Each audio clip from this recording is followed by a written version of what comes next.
Hello friends, आप सभी का स्वागत है दिल से दिल तक में। दोस्तों, आज शिवरात्रि के इस पावन अवसर पर आइए हम महादेव की इस महिमा का गुणगान करें। तो बात एक वक्त की है जब ब्रह्मा जी को अभिमान हो जाता है कि वही सर्वे सर्वा है और वो इस सोच के साथ सीधा बैकुंठ की ओर चले जाते हैं, जहां पहुंचकर वो विष्णु जी को लेटा हुआ पाते हैं। विष्णु जी अपनी शैया पर, शेषनाग की शैया पर आराम फरमा रहे होते हैं और तभी ब्रह्मा जी वहां पहुंचते हैं और उन्हें देखकर विष्णु जी पूछते हैं कि अरे ब्रह्मा जी, आप यहाँ कैसे?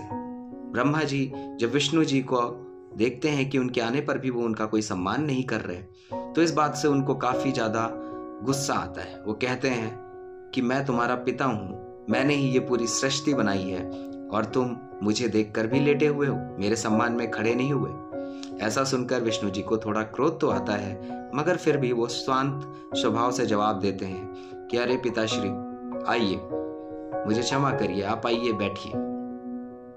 ऐसा होने पर ब्रह्मा जी विष्णु जी से कहते हैं कि मैं ही सर्वे सर्वा हूं, मैंने ही ये सब कुछ रचा है, सब कुछ मेरे अधीन है। इस पर विष्णु जी उन्हें समझाने की कोशिश करते हैं, मगर ब्रह्मा जी सुनने को तैयार नहीं होते।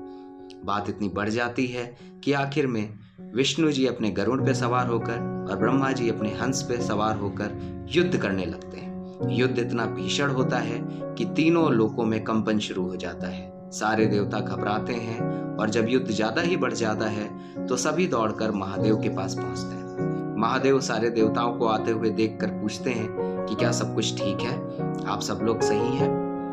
तब सारे देवता उनसे अनुग्रह करते हैं कि महादेव, हमें बचाइए, हम सबकी रक्षा कीजिए। अगर ये विष्णु जी और ब्रह्मा जी इसी तरह लड़ते रहे तो पूरी पृथ्वी का विनाश हो जाएगा। इस पर महादेव उनकी बात मान लेते हैं और वो छुपकर बादलों में नंदी जी के साथ आते हैं और साथ में सारे देवता भी। वहां से वो सारे युद्ध का जायजा लेते हैं। एक वक्त जब वो देखते हैं कि ये युद्ध रुकने वाला नहीं है, तो अचानक से महादेव अपने तप से एक बहुत बड़ी शिला, ज्वलन शिला, जो कि बीच में आकर खड़ी हो जाती है ब्रह्मा जी और विष्णु जी के, जिसका ना कोई आदि दिखता है ना कोई अंत दिखता है, और विष्णु जी और ब्रह्मा जी का युद्ध रुक जाता है। अब दोनों लोग ये समझ नहीं पा रहे होते हैं कि ये क्या है और ये कहां से आया है। हालांकि फिर दोनों लोग ये निश्चय करते हैं कि जो भी इसका आदि या अंत ढूंढ कर लाएगा वही सबसे ज्यादा पूजनीय, सबसे बड़ा माना जाएगा। इस पर ब्रह्मा जी अपने हंस पे सवार होकर ऊपर की तरफ उड़ पड़ते हैं और विष्णु जी वारा अवतार लेकर नीचे की तरफ खोदते हुए धरती को चले जाते हैं। ऐसे कई वर्षों तक ये दोनों अपनी अपनी जगह ढूंढते रहते हैं, मगर उन्हें कहीं भी उस चीज का ना आदि मिलता है ना अंत मिलता है। आखिर में थक हार कर विष्णु जी वापस आने का निश्चय करते हैं। ब्रह्मा जी भी वापस आ रहे होते हैं, लेकिन तभी रास्ते में उन्हें केतकी का फूल दूर से गिरता हुआ दिखता है। वो केतकी के फूल के पास पहुंचते हैं और उससे पूछते हैं कि तुम कहां से गिरते हुए आ रहे हो? तो वो भी कहता है कि मुझे भी नहीं पता मैं कब से गिर रहा हूं और मैं कितना ऊपर से गिर रहा हूं, इसका तो कोई अंत और आदि कुछ दिखता ही नहीं है। तो ब्रह्मा जी उस केतकी के फूल से कहते हैं, क्या तुम मेरे लिए एक काम करोगे?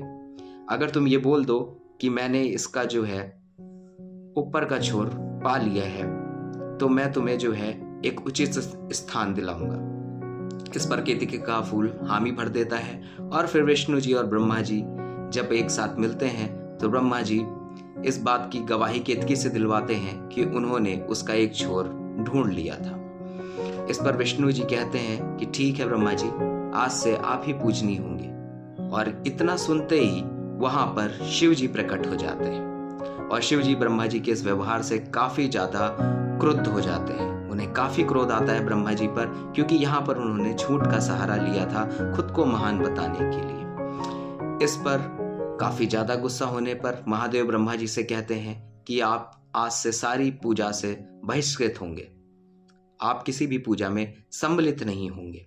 और केतकी को फूल पर, जिसको वो कभी माथे पर सजाते थे, उस फूल को कहते हैं कि तुम अब मेरी किसी भी पूजा में कभी भी सम्मिलित नहीं हो सकोगे। और महादेव जी विष्णु जी को अपने हृदय से लगाते हैं और उन्हें सर्वोच्च स्थान दिलाते हैं।